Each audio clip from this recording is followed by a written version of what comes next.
बहुत बढ़िया काम हो रहा है सुदीप। हम कई सालों से देख रहे हैं, लोग डिनाइल में थे और 4-5 क्वार्टर का ज़बरदस्त प्रदर्शन अगर फंडामेंटल्स में देखें हुआ। फिर ये 1-1.5 क्वार्टर से साइडवेज चले गए पीएसयू बैंक्स। अब 3-4 दिन में बड़ी अच्छी बाइंग दिख रही है पीएसयू बैंक्स के अंदर। आप किस पे बैट करेंगे? ये राउंड 2 शुरू हो रहा है री-रेटिंग का आपके हिसाब से पीएसयू बैंक्स में? जी, कुछ हद तक आप ठीक कह रहे हैं। राउंड 2 कहा जा सकता है। जैसे आप कह रहे थे, पीएसयू बैंक थोड़ा साइड ट्रैक था, वहाँ पे किसी का ध्यान नहीं था, पर वैल्यूएशन के लिहाज से डेफिनिटली अट्रैक्टिव लग रहा था और वही हुआ। बाइंग देखा गया पीएसयू, ओवरऑल पीएसयू सेक्टर में और पीएसयू बैंकों में इन पर्टिकुलर। पर 2-3 चीज यहाँ पे मैं पॉइंट आउट करना चाहूंगा। पहली बात तो है, पीएसयू क्षेत्र की अगर बात करें, एसबीआई हमारा फेवरेट हमेशा से रहा है और अभी भी एसबीआई हमारा डेफिनेटली फेवरेट है। कोई भी लंबी अवधि के लिए निवेश करना चाहता है तो उसके पोर्टफोलियो में एसबीआई होना चाहिए। बहुत अच्छा परफॉर्म कर रहे हैं, लोन ग्रोथ है अच्छा, एसेट क्वालिटी इंप्रूव हो रहा है, सब्सिडियरीज बहुत अच्छा परफॉर्म कर रहे हैं, वैल्यू अनलॉकिंग की अपॉर्चुनिटी वहां पे है। इसके अलावा अगर एसबीआई छोड़ के बाकी पीएसयू बैंक्स की बात करें, वहां पे बीओबी का कामकाज भी बहुत अच्छा चल रहा है। उनके नतीजे, उनके जो आंकड़े आ रहे हैं सामने, वो अच्छा आ रहा है। कुछ ब्रोकरेज हाउसेस ने रिपोर्ट भी निकाले हैं और अभी भी हम लोगों को लगता है कि बैंक ऑफ बड़ौदा में खरीदारी की जा सकती है। अच्छा अपॉर्चुनिटी है।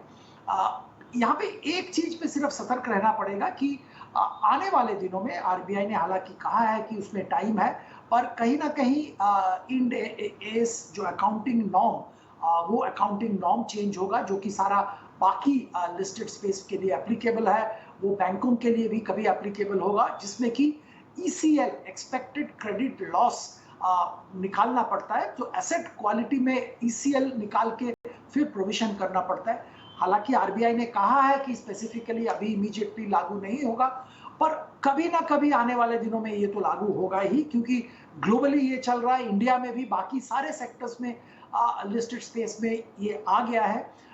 एनबीएफसीज फॉलो कर रहे हैं ईसीएल नॉर्म्स। तो ये जब चालू होगा तब शायद पीएसयू बैंक्स में थोड़ी दिक्कतें, थोड़ी एसेट क्वालिटी, प्रोविजन, ये सब इश्यूज आएंगे। एसबीआई चेयरमैन ने, अगर आपने ध्यान दिया होगा, पिछले क्वार्टर के नतीजे के बाद इंटरव्यू में कहा था कि ईसीएल नॉर्म अगर चालू हो भी जाता है तो भी उनके लिए कोई दिक्कत नहीं आएगी, क्योंकि यही वो कम्युनिक मैसेज मार्केट को देना चाहते हैं। ईसीएल रिलेटेड प्रॉब्लम एसबीआई में नहीं होगा। यही एश्योरेंस, यही एंगल बाकी पीएसयू बैंक में भी ध्यान से देखना पड़ेगा। बैंक में एक्शन है ही, और डेटा की अगर माने, अभी सुदीप अभी एसबीआई का जिक्र कर रहे हैं, FY23 में सरकारी बैंक्स को करीब 1 लाख करोड़ का मुनाफा, रिकॉर्ड मुनाफा हुआ है और इसमें एसबीआई का करीब 50% हिस्सा है। तो क्लियरली यहाँ पर काफी फंडामेंटल्स हैं जो पॉजिटिव हैं। एसबीआई, बैंक ऑफ बड़ौदा जैसे शेयरों पर खास तौर से नजर होनी चाहिए।